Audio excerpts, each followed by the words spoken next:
Assalamualaikum warahmatullahi wabarakatuh. Hari ini kita kuliah tentang pengambilan keputusan bisnis dengan metode kovarian, varians, dan beta. Oke, pengambilan keputusan bisnis ini biasanya sering digunakan dalam pemilihan harga saham misalnya, yang menggunakan kovarian, varians, dan beta. Nah, ini sering dipakai sebagai alat untuk mendukung pengambilan keputusan. Maksudnya bagaimana? Jadi kita dihadapkan pada beberapa harga saham dan beberapa resiko, baik resiko sistematik, resiko unsistematik maupun fixed resiko. Nah, kita harus memilih di mana resiko yang paling rendah, ya, atau resiko yang paling tinggi, atau resiko yang flat. Nah, jadi harga saham itu kadang-kadang penuh dengan resiko. Resikonya tinggi sekali, tapi keuntungan memang besar. Atau resikonya rendah sekali, tapi keuntungannya kecil dan sebagainya. Ya, jadi kita punya metode untuk penentuan harga saham misalnya. Nah, fungsi utamanya adalah untuk memperkuat dalam pengambilan keputusan secara jauh lebih akurat. Dalam kasus bisnis, contohnya beta menunjukkan hubungan atau gerakan antara saham perusahaan tertentu dan indeks pasarnya atau saham secara keseluruhan.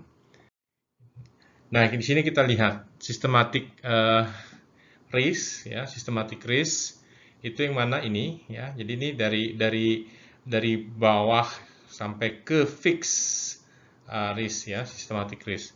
Ini kita lihat di sini. Ini adalah standar systematic risk. Jadi dari si garis ini sampai ke bawah adalah systematic risk, yang ini adalah fixed risk, yang garis lurus ini. Nah, yang di atas ini adalah unsystematic atau reversible risk atau risiko yang tidak bisa dikira-kira atau risikonya macam-macam. Nah, di sini kita lihat ini adalah harga saham berdasarkan portofolio ke kanan, ke atas adalah standar deviasi dari return atau pengembalian. Nah, kita lihat di sini, kalau di sini itu risikonya rendah ke bawah, ya. Dari fixed rate sini ke bawah itu rendah risikonya. Tapi kalau di sini risikonya fix, flat. Ya, kalau ke atas dari fixed flat ini ke atas adalah unsystematic, penuh risiko, penuh ketidakpastian, penuh keragaman risiko. Ya. Nah, sehingga kalau kita lihat ini, ya, dari atas ini garis ini sampai ke bawah ini adalah total risk dari harga saham. Nah, kita bisa menentukan, nanti kita diminta menentukan saham itu posisinya harga saham perusahaan A itu apakah berada di systematic risk. Jika berada di systematic risk, berapa nilai risikonya? Ya, apakah atau berada di atas masuknya ke systematic risk atau risiko yang sangat beragam atau risiko yang sangat tidak sistematik, yang tidak bisa dikira-kira, misalnya di sini. Ya, artinya apa? Risikonya sangat beragam sekali. Nah, ini berapa besaran risiko yang tidak beragam ini? Ya, dari perusahaan C misalnya, ya. Nah, kita diminta menghitung itu. Oke. Nah, contoh gini ya, contoh kriterianya, penggunaan covariance, variance dan beta pada kasus saham. Jika beta lebih besar daripada 1, menunjukkan harga saham perusahaan adalah lebih mudah berubah dibanding indeks pasar. Nah, lebih besar dari 1 artinya di atas fixed risk tadi. Kan tadi ada yang flat lurus ya. Ini di atas 1. Ya, berarti itu tadi sangat beragam. Kalau yang beta kurang 1, ini menunjukkan tidak terjadinya kondisi yang mudah berubah berdasarkan kondisi pasar. Artinya di bawah tadi fixed risk tadi. Ya, tidak mudah berubah. Nah, kalau beta sama dengan 1, ini menunjukkan kondisi sama dengan indeks pasar. Tadi indeks pasarnya fixed risk tadi. Ya, yang lurus, garis lurus tadi. Ya, itu beta sama dengan 1. Nah, kita lihat di sini, jika pada saat betanya lebih besar dari 1, ini menunjukkan kondisi saham menjadi lebih berisiko. Dalam artian, jika pada saat terjadinya perubahan pasar sebesar 1%, maka saham X akan mengalami perubahan lebih besar 1%. Atau saham X lebih besar 1%. Ya, jadi risikonya besar, tapi perubahan pasarnya juga, perubahan sahamnya juga besar. Ya, jadi kita dihadapkan pada hal tersebut. Oke, kita lihat lagi di sini. Ini rumusnya ya, kovarian. Kovarian SI. SI itu adalah saham perusahaan I, ya ini. Ya. Terus KP itu adalah kondisi pasar. Kondisi pasar ini. KP ya. kendala pasar atau kondisi pasar.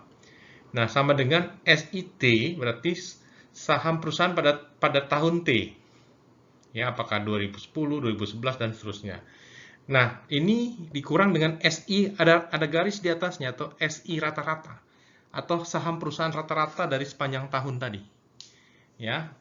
Nah, terus dikali dengan KPT. KPT itu adalah kendala pasar pada tahun T. Ya, dikurang dengan KP rata-rata, ya. Jadi nanti kita rata-rata KP-nya. Ya. Nah, VAR adalah varians atau variasi dari kendala pasar, yaitu sama dengan ya kendala pasar pada tahun T dikurang dengan KP rata-rata kuadrat. Ya, kalau kita lihat VAR di sini itu hampir sama dengan buntutnya di sini nih, pengali ini. Ya, bedanya apa? Di sini ada kuadratnya. Ya. Nah, nanti nilai ini kita tentukan menjadi nilai beta. Kita punya kovarian, varian dan beta. Kovarian, varian dan beta.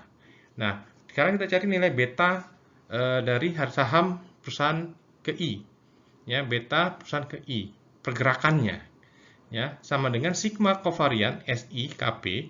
Jadi ini kita lihat di sini, kovarian dari saham perusahaan I ya dengan kendala pasar dibagi dengan sigma atau total varian dari kendala pasar ya. Jadi ini adalah sigma atau total. Ya, dan ini rumusnya menggunakan ketiga rumus ini. Jadi yang pertama adalah kita mencari kovarian dari masing-masing perusahaan berdasarkan kendala pasar dan tahun pertama. Nah, jika kita sudah peroleh ya kovarian dari harga saham perusahaan pada I pada tahun T ya dengan kendala pasar masing-masing pada tiap tahun, selanjutnya kita cari varian kendala pasarnya. Ya, kendala pasarnya. Nah, setelah ini dapat kita dalam bentuk tabel ya, nanti kita cari betanya, mana perusahaan yang paling beresiko ya jika dia lebih besar daripada 1. Oke. Ya, kita lihat contoh soal ini, contoh soal pertama ya. Data saham 3 perusahaan. Jadi kita lihat di sini ada 3 perusahaan, perusahaan A, perusahaan B dan perusahaan C. Ini 3 saham perusahaan ya. Selama 6 tahun.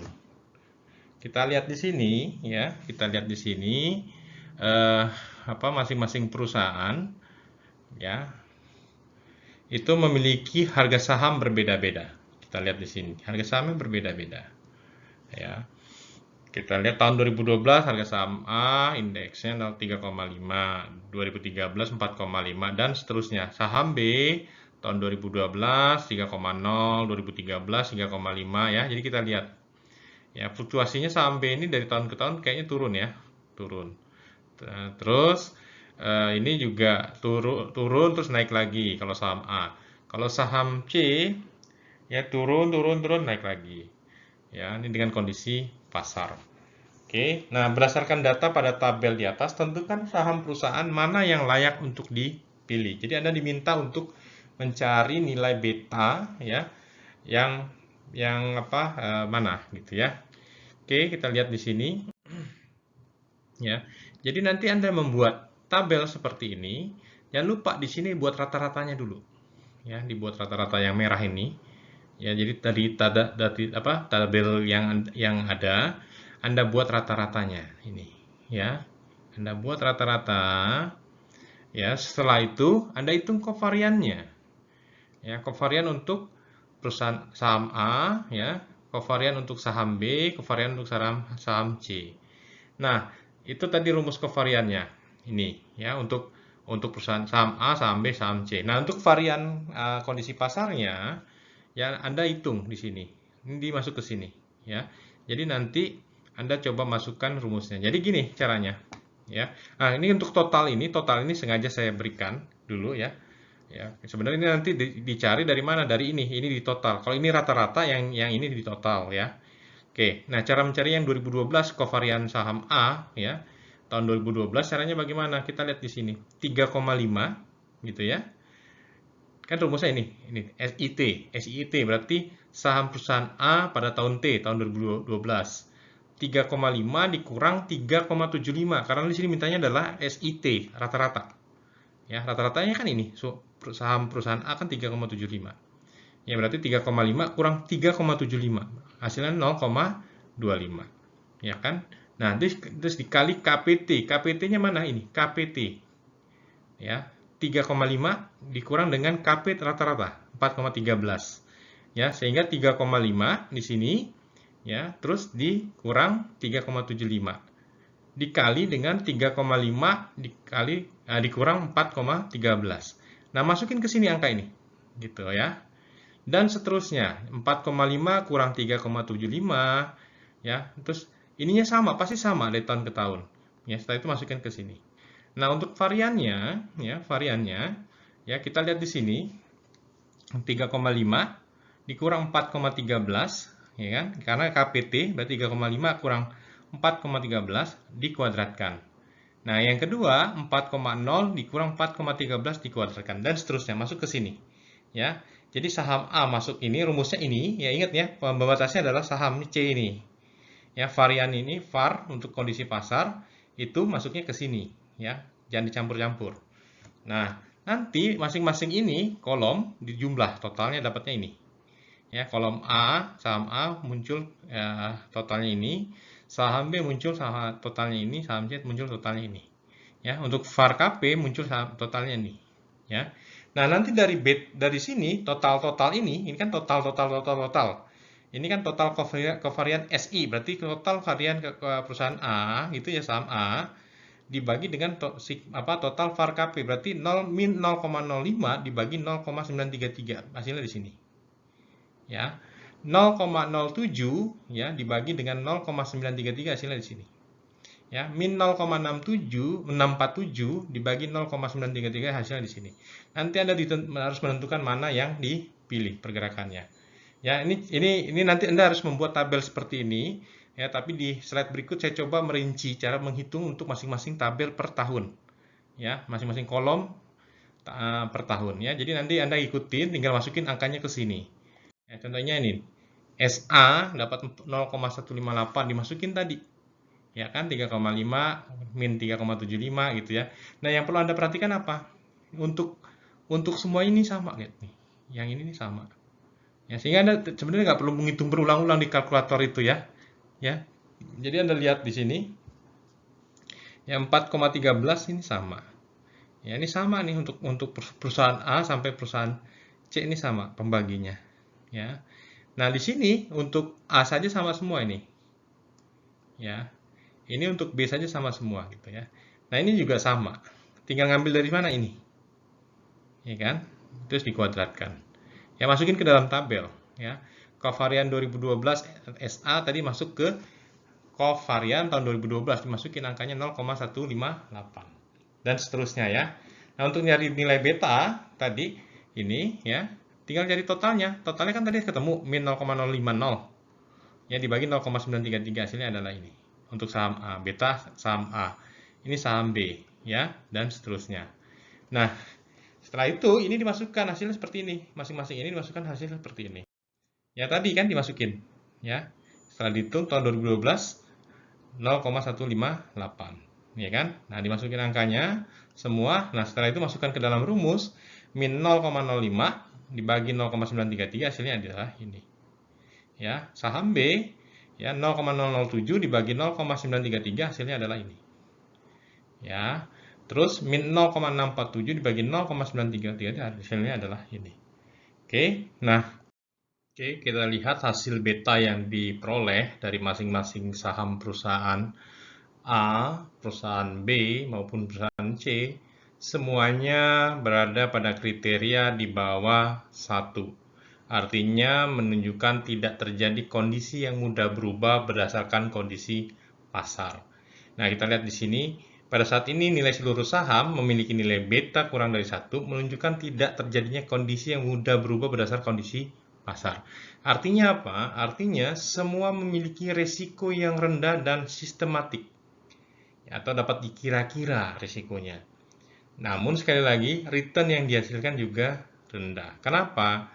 Karena semua orang bisa memperkirakan, ya. Kalau kondisi saham yang bisa dikira-kira, orang biasanya cenderung untuk membeli, sehingga return yang dikembalikan juga oleh perusahaan juga rendah, ya.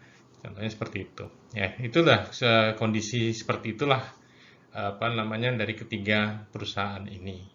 Ya, tidak menunjukkan perusahaan berada kondisi di atas 1 ya. Oke. Nah, kita lihat di sini ya, kita lihat bahwa risikonya berarti systematic risk karena betanya kurang dari 1 ya. Harga sahamnya juga rendah ya, harga sahamnya rendah karena di bawah sini ya. Ya, nah nanti kita lihat bahwa dia kondisinya systematic risk atau risiko bisa dikira-kira ya. Namun karena risiko bisa dikira-kira, harga sahamnya juga rendah ya. Oke. Nah, ini adalah tugas Anda ya, nanti Anda diminta menghitung. Nah, berdasarkan data di atas mana yang nilai betanya lebih dari 1, sama dengan 1 dan kurang dari 1. Perusahaan mana yang memiliki, Anda diminta perusahaan untuk menghitung ya, perusahaan mana yang memiliki nilai risikonya besar tapi memiliki return yang juga besar atau nilai di atas 1 ya. Kerjakan dalam bentuk PDF. Oke, terima kasih atas perhatiannya. Mudah-mudahan Anda bisa mengerjakan dengan baik, urati dengan baik. Jika ada pertanyaan, bisa didiskusikan dengan WAG ya, atau WhatsApp group. Terima kasih. Wassalamualaikum warahmatullahi wabarakatuh.